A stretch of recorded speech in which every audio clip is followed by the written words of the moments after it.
Before my dad passed, he told me a story from when he was in Vietnam in the 1960s. He told me about a mission where he and another American with 5 other CIDG strikers, South Vietnamese villagers turned fighters, were asked to emplace seismic ground sensors along a trail network deep in the jungle. He said they were about 2 days into the mission when he had 2 of the strikers split off from the main group to go watch a nearby trail intersection. He said the jungle was pretty quiet that day, just the sounds of birds and bugs and occasional monkeys. He said they had been watching the trail intersection for about 3 or 4 hours and were deciding on whether to move further down the trail or to turn back and link up with the rest of the patrol. Before leaving the cover of the brush, my dad said that he checked the trail ahead of them one last time and prepared his men to move. Now here's where the story gets interesting, and he told this part with absolute seriousness. He said as he started to step out on the trail, he sees a light-skinned black Union cavalry soldier in full battle gear laying alongside the trail just shy of the intersection.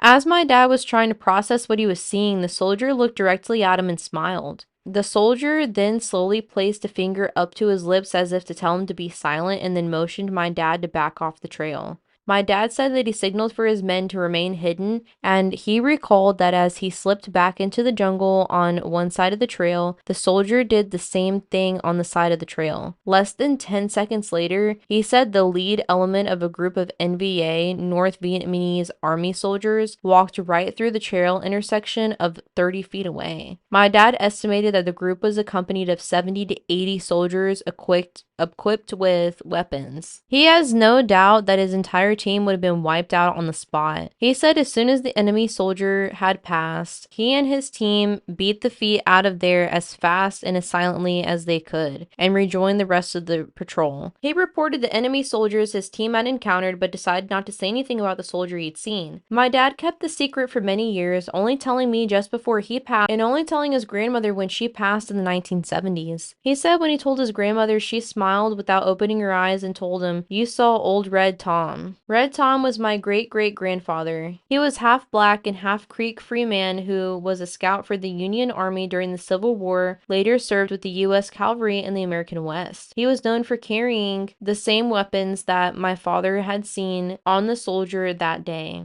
Now, the first comment says that was one of the most interesting as opposed to horrifying stories I've seen in this thread. Thank you for sharing. Honestly, yeah, that was a pretty interesting story.